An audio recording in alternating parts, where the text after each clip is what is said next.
Queridas amigas, irmãos, senhoras e senhores, boa noite para todos. Que Jesus possa nos abençoar, que possamos nessa noite angariar todos os elementos, os recursos para o nosso crescimento, de acordo com as necessidades que o nosso coração apresenta diante da providência divina. Para nós é um motivo de muita alegria estar de volta no programa do estudo dos princípios básicos da doutrina espírita e do Evangelho. Nós vamos hoje dar prosseguimento ao estudo do sermão profético e nós já caminhamos bastante. E na última semana nós iniciamos o capítulo 25 de Mateus, lembrando que o nosso objetivo é concluir o sermão profético, não é? Que efetivamente é um texto de muita relevância para os destinos da individualidade quanto da humanidade. Então, eu gostaria de pedir a permissão de vocês para fazer a leitura do capítulo 25, primeiro versículo, a partir até atingir o versículo 13. Vamos lá. Então o reino dos céus será semelhante às 10 virgens que, tomado as suas lâmpadas, saíram ao encontro do esposo. E 5 delas eram prudentes, e 5 loucas. As loucas, tomando as suas lâmpadas, não levaram azeite consigo, mas as prudentes levaram azeite em suas vasilhas, com suas lâmpadas. E tardando o esposo, tosquenejaram todas e adormeceram. Mas à meia-noite, ouvindo-se um clamor, ai, vem o esposo, saí-lhe ao encontro. Então todas aquelas virgens se levantaram e prepararam as suas lâmpadas. E as loucas disseram às prudentes: dai-nos do vosso azeite, porque as nossas lâmpadas se apagaram. Mas as prudentes responderam, dizendo: não seja caso que nos falte a nós e a vós. Ide diante aos que vendem e comprai-o para vós. E tendo elas ido comprá-lo, chegou o esposo, e as que estavam preparadas entraram com ele para as bodas, e fechou-se a porta. E depois chegaram também as outras virgens, dizendo: Senhor, Senhor, abre-nos. E ele, respondendo, disse: em verdade vos digo, que vos não conheço. Desculpe. Repetindo. E ele, respondendo, disse: em verdade vos digo, que vos não conheço. Por fim, vigiai, pois, porque não sabeis o dia nem a hora em que o Filho do Homem há de vir. Gostaríamos de convidá-los para aqueles que estão chegando no estudo nessa semana, que acessem a primeira parte, porque nela nós fizemos vamos dizer assim, uma visão panorâmica do texto, inclusive mostrando o simbolismo no seu sentido amplo e as incongruências a partir do momento em que nós pegamos o texto e fazemos uma contextualização com a época. Porque senão, se a gente não entender esse mecanismo, a gente não consegue, vamos dizer assim, adentrar no simbolismo da passagem. Então, nós gostaríamos de chamar a atenção para iniciar a nossa conversa dessa noite, que existem alguns pontos aqui importantes, como que a questão que inicia falando do reino dos céus. Jesus vai fazer um paralelo para nos dar uma ideia de como adentrar, como conquistar, como estabelecer o reino de Deus, que efetivamente é dentro de nós mesmos. Então ele vai trazer o simbolismo de 10 virgens e vai separar esse grupo de 10 em duas partes. As 5 virgens ou as 5 noivas prudentes e as imprudentes ou loucas, conforme alguns estudiosos trabalham.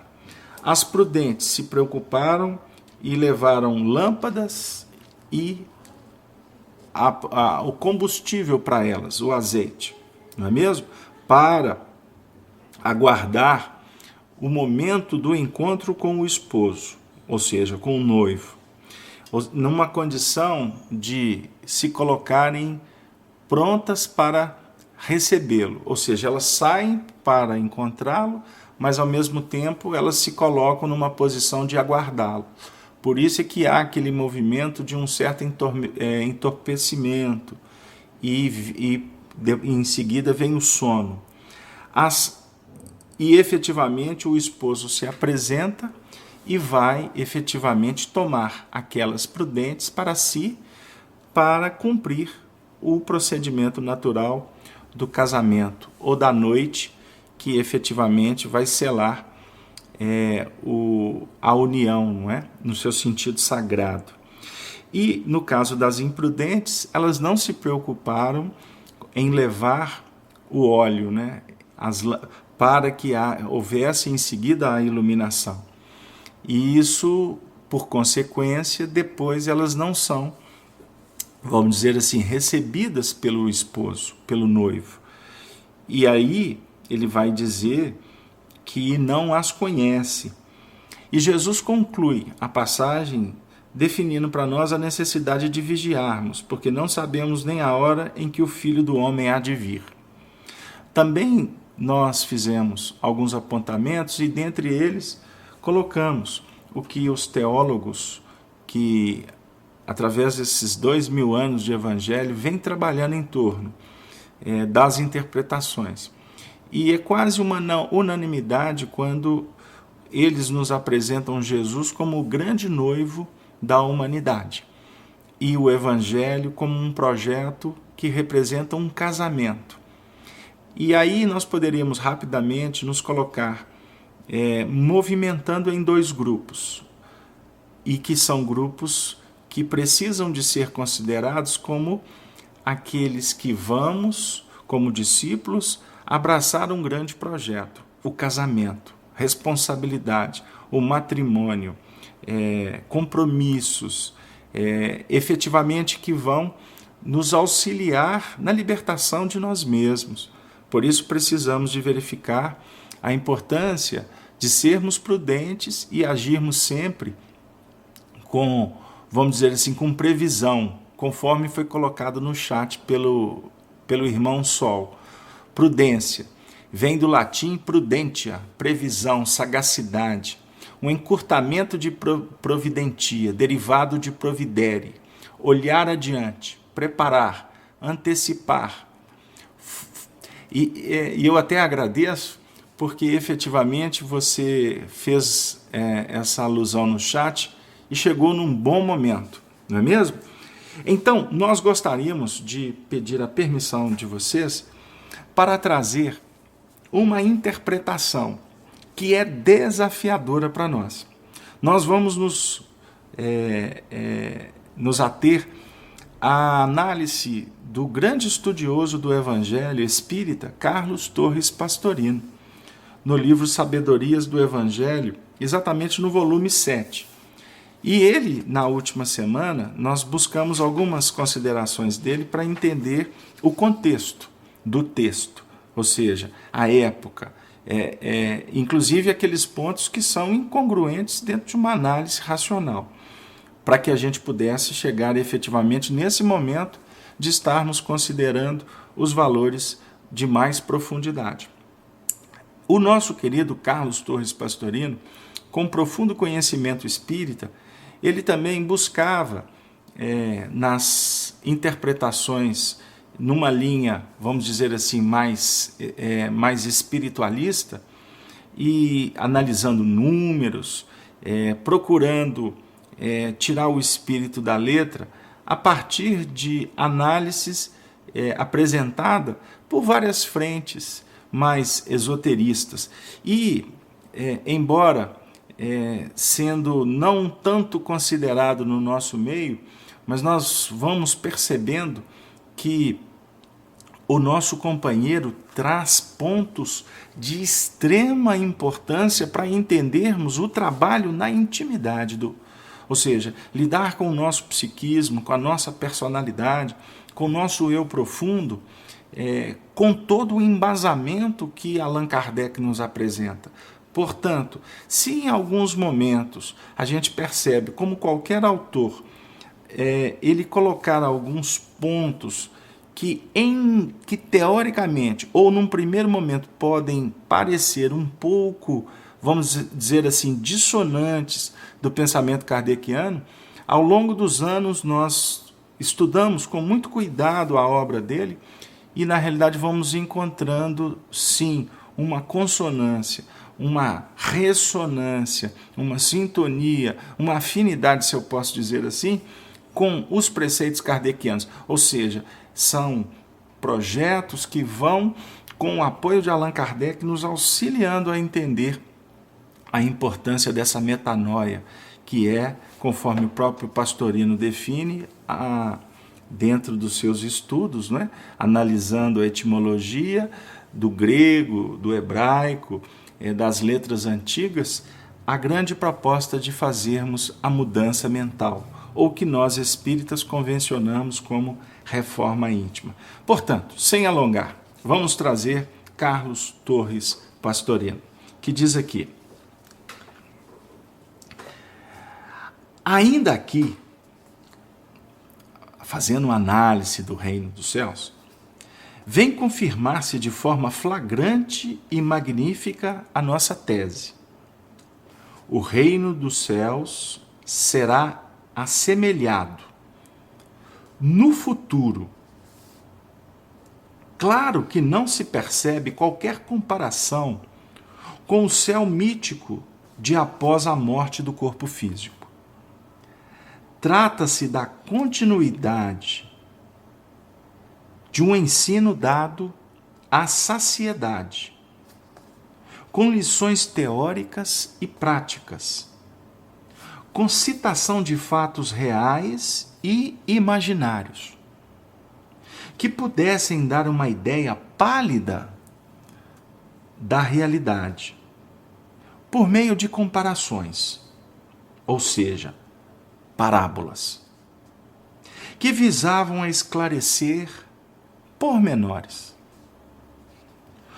Todos os exemplos, os fatos, as semelhanças, enfim, todos os recursos didáticos possíveis naquela época foram utilizados pelo Mestre para que seus discípulos percebessem algo que não podia, como até hoje não pode, ser explicado com palavras terrenas, pois é algo que se passa fora e além da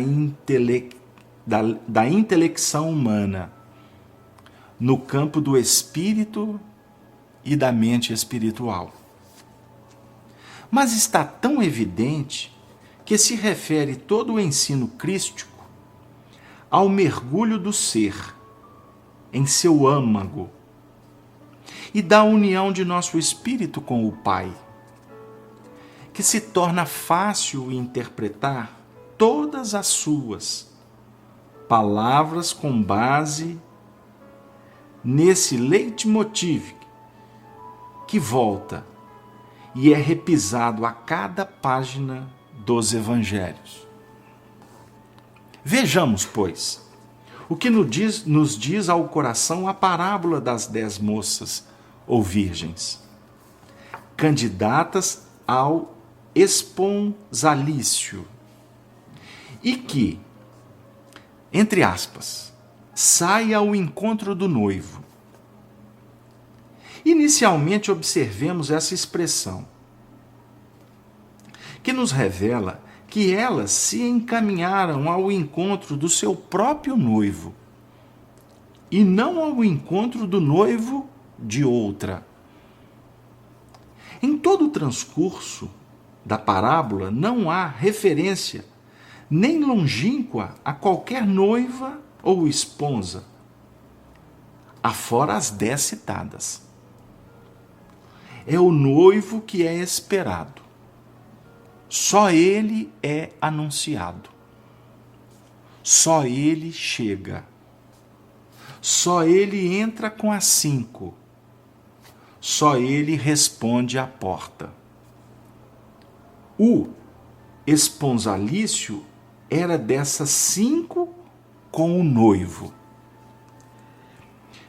Eu vou dar uma interrupção na leitura da interpretação, porque essa frase me chama muita atenção. Lembram que nós afirmamos que os teólogos, os exegetas, sempre acabam chegando em Jesus como noivo, porque noivo foi inclusive uma comparação que Jesus fez, que João Batista se apoiou. E aqui ele diz assim: é o noivo que é esperado. Nós esperamos Jesus. Nós aguardamos o Cristo. Só ele é anunciado. Aí nós vamos nos reportar ao próprio capítulo 14 do Evangelho de João, quando ele fala sobre o Consolador prometido. É aquele que virá para vos fazer lembrar de tudo que vos tenho ensinado. Todo movimento que apresenta a verdade, ele é um movimento bendito, que consola, porque a verdade, na sua expressão legítima, ela não agride, ela auxilia, ela fortalece, ela estimula. Portanto, todo o anúncio que vai apontar para algo novo, se ele for verdadeiro, ele há de anunciar o Evangelho, o casamento, a transformação necessária. Por isso nós abraçamos, por isso a aliança, por isso o pacto. E aí, continua o Pastorino dizendo, só ele chega. Porque o espírito, o eu profundo, ele só se curva para ele, para a luz verdadeira. O que é mentira, o próprio espírito sente. A gente identifica quando há mentira. Você pode até ser convencido em determinados pontos, mas depois, quando você respirar na intimidade do seu coração, automaticamente a gente acaba identificando se é falso Cristo, se é falso profeta que anuncia ou que tenta chegar. Só ele entra com as 5. Só ele responde à porta. Diga-se de passagem, o entrar com as 5 é porque a alma, na sua plenitude, no seu sentido de pureza, se permite fertilizar apenas pela verdade. Então só ele que entra com as 5. E só ele responde à porta. Porque todos que tentarem entrar vão passar por ele também, porque ele se autoproclamou a porta das ovelhas. Aí eu convido o Arnaldo, que é um grande pesquisador, a mergulhar no texto do capítulo 10 do Evangelho de João, que nos vem à memória, quando Jesus diz, eu sou a porta das ovelhas, eu sou o pastor, o bom pastor. Vamos continuar com o Pastorino. O parabolista divide aritmeticamente as 10 em 2 grupos de 5. 10 e 5. Sem querer trazer muita numerologia, mas vamos analisar o que Pastorino nos remonta. Fazendo rápida incursão nos arcanos, verificamos que o 10 representa a diversidade da vida nos acontecimentos que surgem. E me vem à memória também a interpretação que o número 10 representa um número completo. Com eleito, os 9 primeiros arcanos são reveladores da vida interior, enquanto o arcano 10 simboliza a multiplicidade da vida para iniciar a realização no mundo exterior. O 10 é o término do trabalho interior, que dá direito à atividade externa. Ao passar do 9, é indispensável aplicar sua sabedoria e experiência, a fim de executar a tarefa confiada à encarnação, cumprindo-a no âmbito que lhe foi designado.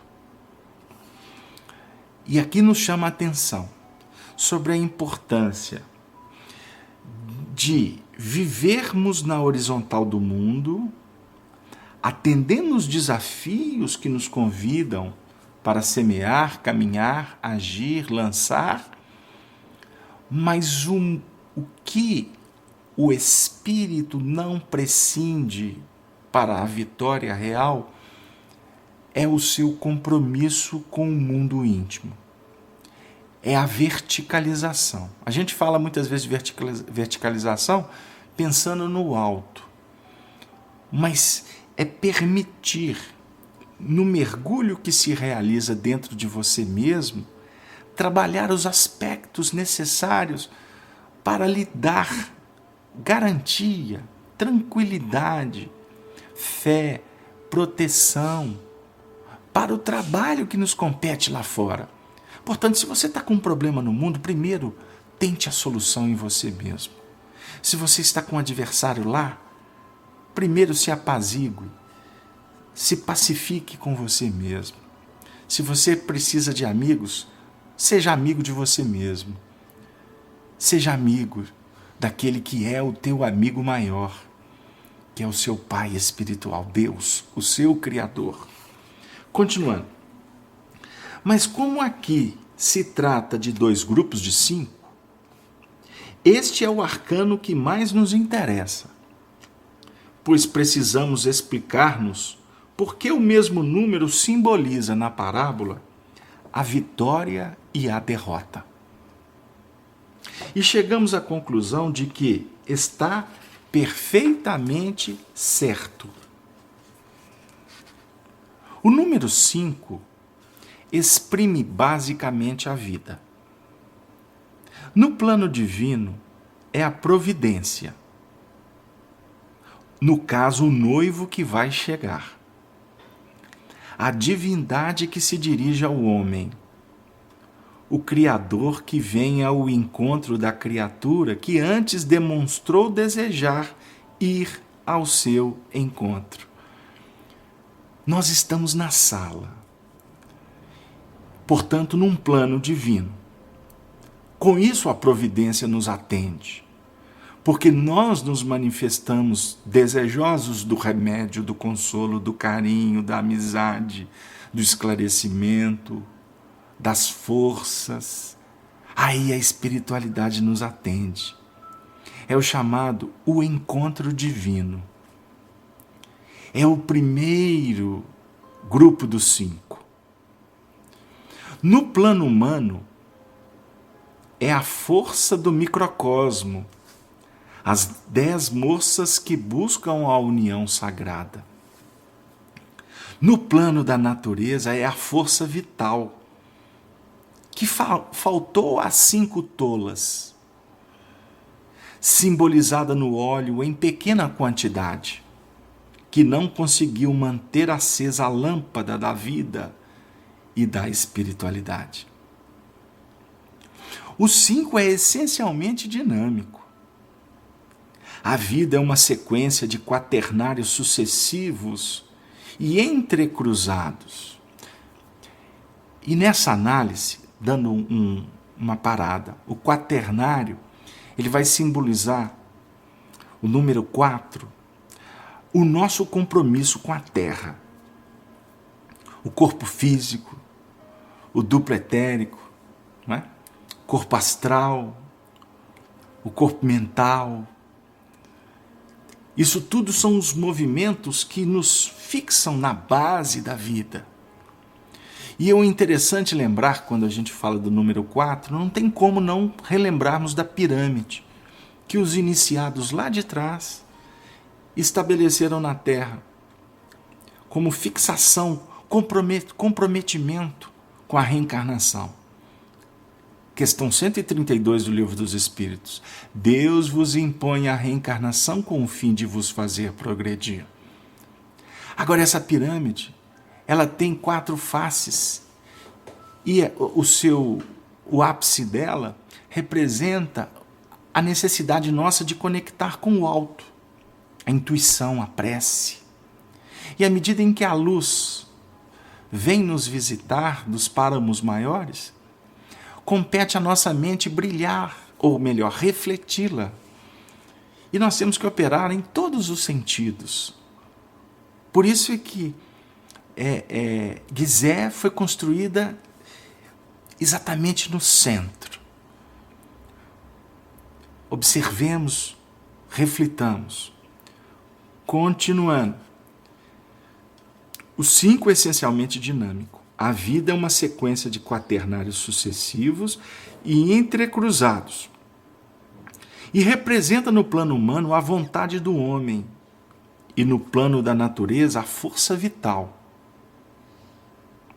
Sua resistência, seu esforço.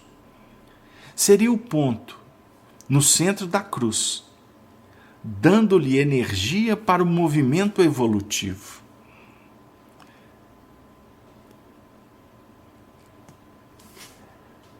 No entanto, vamos pensar. O pentagrama representado pela estrela de 5 pontas pode ser completado com a figura do bode. Olha onde que o pastorino vai entrar. Que o bode representa paixões e crimes elementares, tanto quanto pela figura do homem ideal, com braços e pernas estendidos. Isso significa que, ao sair do arcano 4 e penetrar no 5, pode a criatura tomar 2 direções, para o bem ou para o mal. Com a ponta para cima ou para baixo, conforme a direção que a vontade lhe imprime. O que não se concebe aí é a ausência da vontade dirigente. Emmanuel fala que a vontade é a gerência da nossa mente. Continuando. Pode haver rápida hesitação ou dúvida da vontade na escolha do caminho, mas invariavelmente segue-se a decisão para orientar-se na ação. Se não há amadurecimento suficiente do espírito, pode esse fraquejar, por incapacidade de atingir a meta. Então, dentro de todo um movimento íntimo, nós precisamos compreender a importância de se investir no plano da caridade, porque sem ela não há salvação. Caridade na sua essência como o amor operante. Investindo no amor, que efetivamente é um grande projeto, que envolve sentimentos, virtudes, emoções, nós vamos como que fortalecendo a nossa vontade. O nosso ideal, ele vai se robustecendo. A fé espírita para nós hoje é o sustentáculo, é o alimento, é o nutriente. Porque sem essa conexão com essa doutrina maravilhosa, nós voltamos para aquele movimento de periferia e as nossas decisões continuarão ainda sendo implementadas pela fixação na treva, que ainda é aquele passado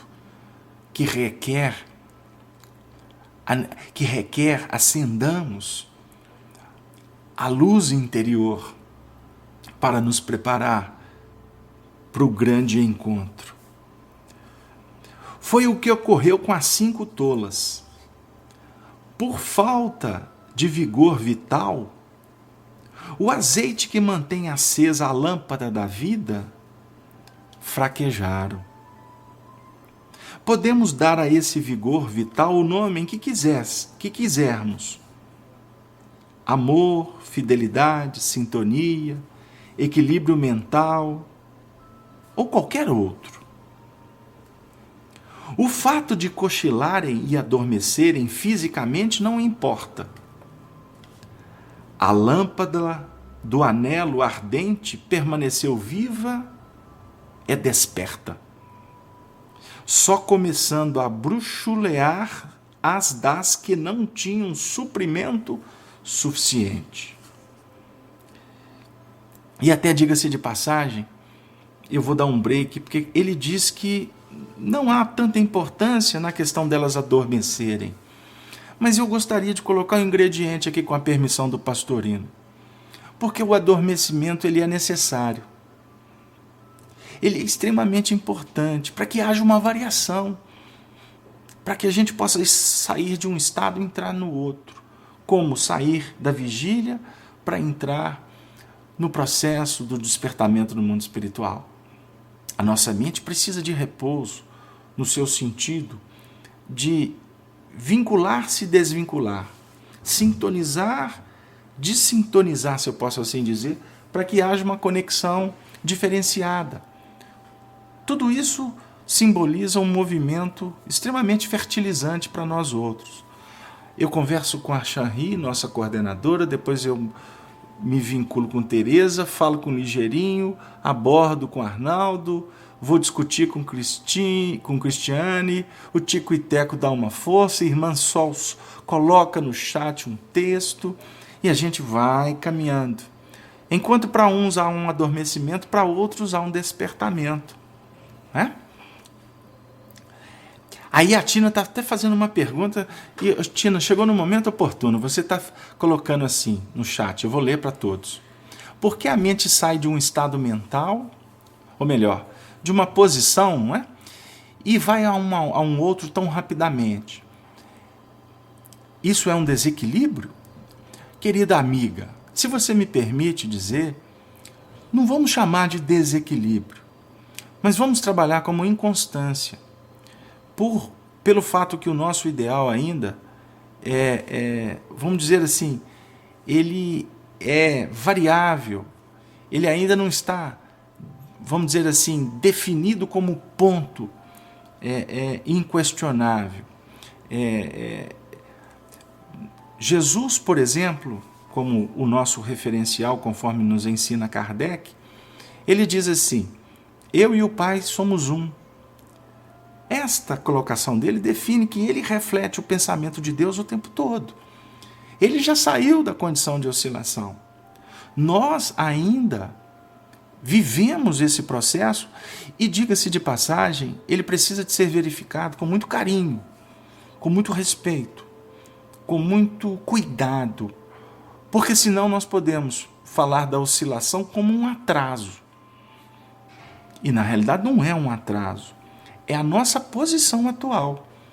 E que, diga-se de passagem, já caracteriza um grande avanço.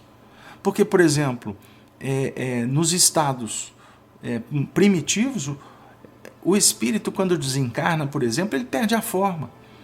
Ele já tem que automaticamente se vincular ao processo da reencarnação, porque não tem fôlego no mundo espiritual. Então, quer dizer, não existe nem oscilação. É um estado, vamos dizer assim, um estado natural. Então, nós estamos num processo em que as escolhas, as decepções, os ajustes, os erros, o soerguimento, todo esse mecanismo dinâmico, que esse número 5 que foi colocado aqui, vai definindo para nós uma posição extremamente vibrante, pulsante, que é a vida. Aí a nossa companheira está dizendo assim, que o terapeuta dela diz que ela se permite oscilar. Bom, aí nós temos que avaliar o motivo que essa frase foi colocada para você, Tina. Porque há situações em que nós nos permitimos cair, ou seja, baixar a guarda, entrar em frequências que nós já sabemos que não são boas. E isso pode se tornar uma patologia, um vício. Nós precisamos de nos fortalecer para estar focados na luz, embora conscientes que nós vamos ter um movimento de, vamos dizer assim, de estagnação que vai permitir que nós sintonizemos com as faixas inferiores, mas como um mecanismo de aprendizado e não como uma psicose. Então vamos pensar, não estamos trabalhando, Tina, com a questão de ser bipolar. Nós estamos falando com a condição de oscilações importantes para o aprendizado. Vamos continuar. Bom, então, é muito importante nós recordarmos aqui, vamos voltar. O fato de cochilarem e adormecerem fisicamente não importa. Voltando. A lâmpada do anelo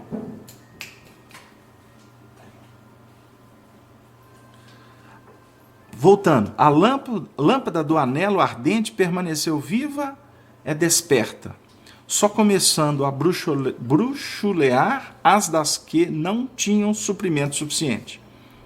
Não há tampouco dureza de coração das que recusaram fornecer seu azeite. Outro ponto. Trata-se da impossibilidade absoluta de transferir uma capacidade espiritual. Ninguém pode transfundir em outrem seu conhecimento, nem sua elevação evolutiva, nem seus dons intelectuais ou morais. Cada um tem aquilo de que é capaz. O copo não pode fornecer a um cálice a capacidade que possui de armazenar 200 gramas. Daí a frase muito lógica. Ide adquirir aquilo que vos falta, com exercícios e experiências próprias, pessoais e intransferíveis. Olha que beleza. Os benfeitores espirituais, eles nos oferecem o amor, o carinho, a presença, mas eles não podem interferir na prática do médium, já que foi citado no chat essa questão de ser médium e oscilar tanto. Vamos pensar, o tempo ainda nos permite. Tina, querida amiga, que boas suas participações. Gostaria de atender a todas, mas você sabe, né, que o vaso aqui, o recipiente aqui, não tem condição de armazenar tanto para te atender. Mas vamos lá. As oscilações, elas se fazem porque a nossa mente, como refletora, estou convidando você, antes de completar, a buscar no livro Pensamento e Vida um estudo mais aprofundado com o nosso benfeitor, o evangelizador do Brasil, Emmanuel. Mas a mente é refletora. Então ela está o tempo todo captando as partículas mentais, luzes que nos visitam. Então diz Emmanuel que é necessário que a gente possa limpar a face desse espelho, que é o nosso coração.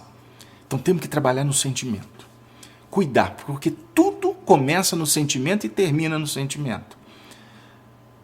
Então precisamos de trabalhar a limpeza do coração, pureza da alma. O reino dos céus é das crianças. Pureza.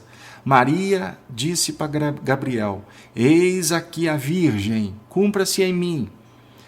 Fazendo apenas uma associação. 1931, Emmanuel visitou Chico Xavier. Queres exercer a mediunidade com Jesus? Chico respondeu: o senhor acha que eu dou conta? Sim, mas é necessário que 3 preceitos básicos. Aí Emmanuel fala: Aí o Chico lutou a vida toda até o momento da desencarnação, quando o Emmanuel estava do seu lado. Estão querendo trazer Emmanuel de volta. Meu Deus, o povo está precisando estudar Kardec. Trazer Emmanuel antes da hora, né? Porque reencarnaram ele muito antes do tempo. Mas nós não vamos gastar energia com essas questões. Vamos voltar. Emmanuel estava do lado dele o tempo todo e até o último momento da sua vida ele lutou para brilhar o espelho da sua alma.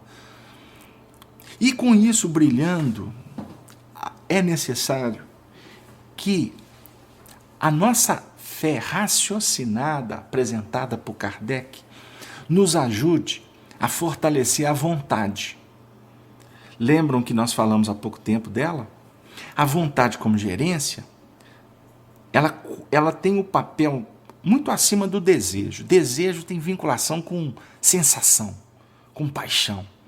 A vontade não. A vontade é a mestra, é a gerente que vai operar com autoridade. Para inclusive falar para o desejo, hoje não tem chocolate, ponto.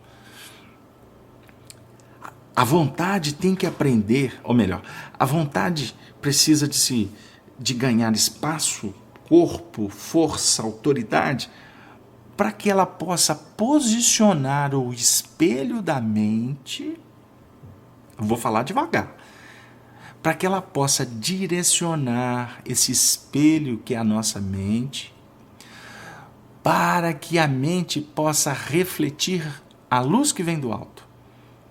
Como nós oscilamos, como nós ainda estamos no estágio ainda da retaguarda, esse espelho fica assim, uma hora ele foca a treva, outra hora ele foca a luz. Foca muito mais a treva do que foca a luz, do que objetiva a luz. Por isso, acaba que os nossos sentimentos, eles expressam muito mais a treva do que a luz. O que a doutrina espírita propõe para nós, pela segunda vez nessa noite? Operar na caridade. Fisgar o bem, lutar pelo bem, se curvar ao bem, vai visitar, vai cuidar, vamos dar passe, vamos evangelizar, vamos fazer estudo espírita, vamos falar, vamos contar, vamos cantar, vamos encantar. E aí sim, meu amigo, o que tu vai fazer? Você vai se fortalecer. Glória a Deus nas alturas, paz na terra aos homens e mulheres de boa vontade. Eu pus as mulheres aqui para me ficar bem com a turma da classe feminina. Não é? As nossas mães, as nossas amigas, né? Vamos pensar. Glória a Deus nas alturas. É glória quando o homem tem boa vontade. Porque a boa vontade vai gerenciar o espelho, para o espelho focar e refletir luz. Com isso, tu vai dormir à noite, deitar a cabeça no travesseiro em paz. Porque você está sintonizado com o bem. E o prêmio do bem é a paz. Não é o Deus te pague, ou o prestígio, ou a bajulação, ou aquela turma que fica atrás dos médios, você é demais. Aí acaba a palestra, o expositor é o divino, é a estrela, é isso, é aquilo. Não é isso não, gente. Vamos pensar. A paz é o prêmio do bom combate. O bom combate que falou tanto Paulo de Tarso para nós, os gentios ou os judeus, dependendo da nossa posição. Continuando, que o tempo está correndo, Tina. Então, o grito que anuncia a chegada do noivo é dado à meia-noite, a hora em que o sol se encontra exatamente nos antípodas do local. Isto é, no momento em que a fonte de luz está no mais profundo abismo do ser. Meu Jesus, que sabedoria do Evangelho. Eu já ia dizer que sabedoria do pastorino, mas eu não estaria sendo, vou dizer assim, coerente com o que ele nos propõe. Porque aí eu estaria envaidecendo, ou estaria alimentando treva. Não é o Carlos Torres Pastorino. Carlos Torres Pastorino foi um grande homem, mas nós temos que refletir como ele. Poderíamos dizer, no momento em que a fonte de luz está na sua mais alta expressão. Lá fora, não. Ele vem dizer que vai estar no mais profundo abismo do ser. Nós não estamos falando que o reino de Deus é na intimidade? Então a luz tem que estar no momento, naquela condição mais profunda da nossa intimidade. Aí a gente vê que a luz nossa é lusco-fusco, é bruxuleante. A gente fica querendo acender luz aqui fora para os outros reconhecer, ou mesmo para nós nos envaidecermos, faz o bem para receber aplauso. E na realidade, ela tem que penetrar lá na intimidade, para que ela possa dar intimidade, expressar-se de uma forma exuberante. Continua.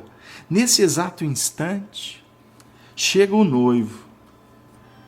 A chegada do noivo. Quem é o noivo? Jesus. Jesus. Vamos falar o Cristo. Porque Jesus é o governador, é o amigo inestimável, inigualável. É o amigo de todos os momentos, como o da agora. Como dos momentos de dor, nos momentos de alegria. Mas nós temos que falar do Cristo, é a nossa capacidade de fazer essa reflexão da luz que dimana de Deus. Nesse exato instante chega o noivo para realizar a união, ou seja, o encontro misterioso que se efetua a portas trancadas dentro do ser. Entra em teu quarto e fechada a porta, ora a teu pai que está em secreto. Mateus no capítulo 6, no versículo 6. Ninguém jamais pode testemunhar nem presenciar o verdadeiro e real esponsalício místico entre a noiva e o seu amado. Realiza-se ainda em maior reserva e pudor que a própria união sexual entre os cônjuges. Meu Deus, que frase! Realiza-se ainda em maior reserva e pudor que a própria união sexual abençoada entre os cônjuges que se amam e que se sustentam na moral, na virtude, na justiça, na caridade. O parabolista mostra a chegada extemporânea e apressada das 5 tolas, com a resposta aparentemente dura do noivo: não vos conheço. Aí nós vamos voltar lá no início do sermão profético, quando Jesus disse: naqueles dias não basta dizer Senhor, Senhor, Senhor, eu operei em seu nome, eu fiz isso, eu fiz aquilo. Ele vai dizer que não nos conhece. Duro, inclemente, não é ele o noivo. É toda a circunstância do casamento que nós não nos curvamos, que nós não nos entregamos. Por isso a vida fecha a porta. Não nos esqueçamos de que o verbo conhecer tem sentido especial na Escritura, exprimindo a união sexual. A união íntima, ou gnose total,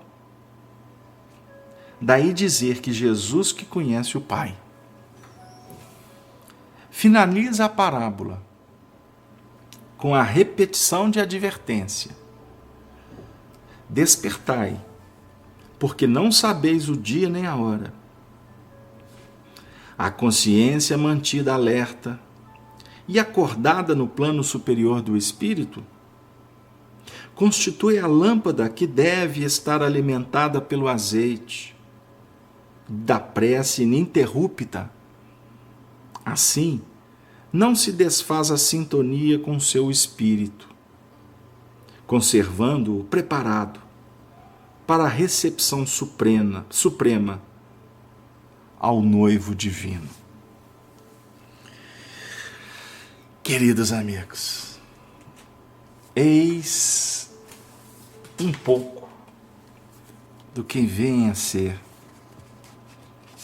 a sublime iniciação. Despertamento consciencial. Investimento na intimidade do coração para construir valores nobres e libertadores. Jesus, o Mestre, nos convoca à perfeição,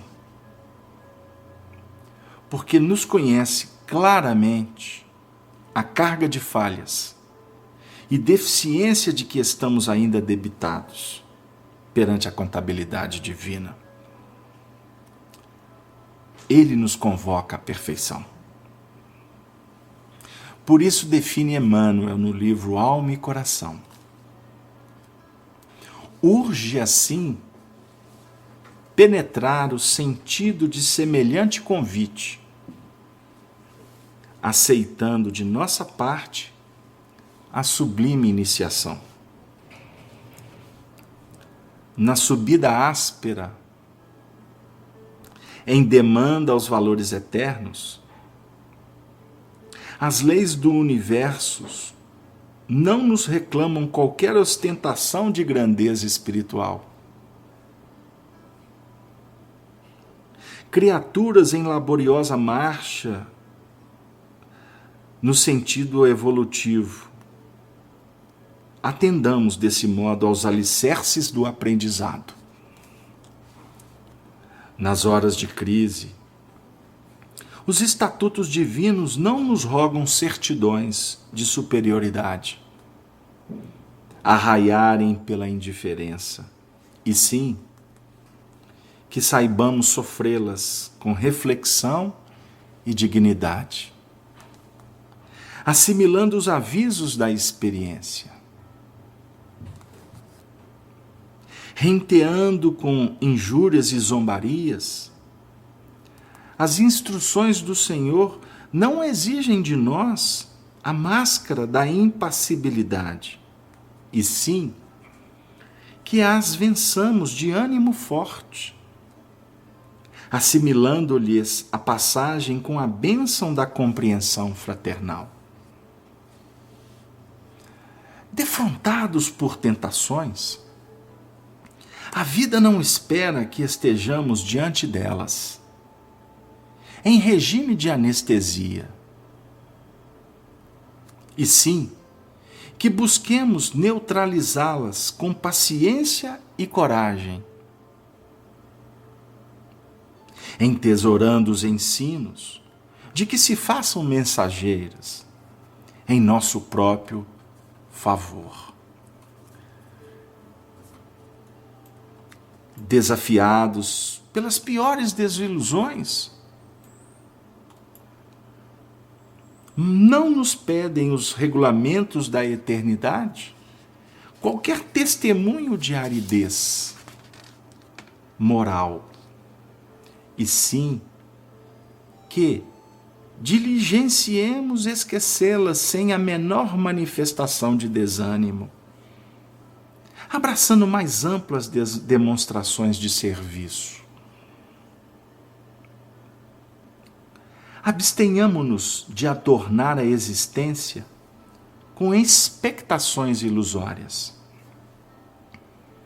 Somos criaturas humanas, a caminho da sublimação necessária e, nessa condição, errar e corrigir-nos para acertar sempre mais são impositivos de nosso roteiro. Conquanto isso, porém, permaneçamos convencidos, desde hoje, de que se, por agora, não nos é possível envergar a túnica dos anjos, podemos e devemos matricular-nos na escola dos espíritos bons.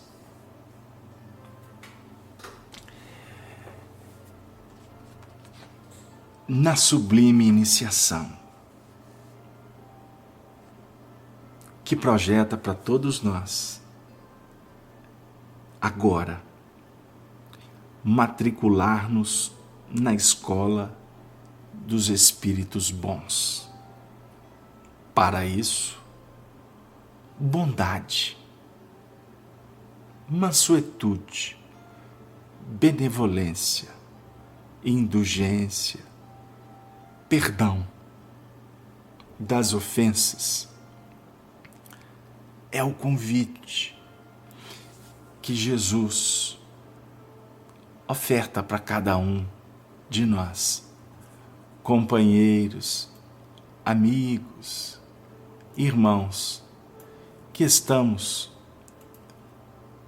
trabalhando para tecer um pouco mais, para ampliar, dinamizar um tanto mais a rede amigo espírita, trabalhando pelo movimento que unifica os espíritas, contribuindo de alguma forma com a dinâmica do cristianismo que abraça todos os cristãos, como também divide com os muçulmanos, com os budistas, com todos aqueles que operam em bases edificantes, que estão todos em busca de uma vida mais qualificada.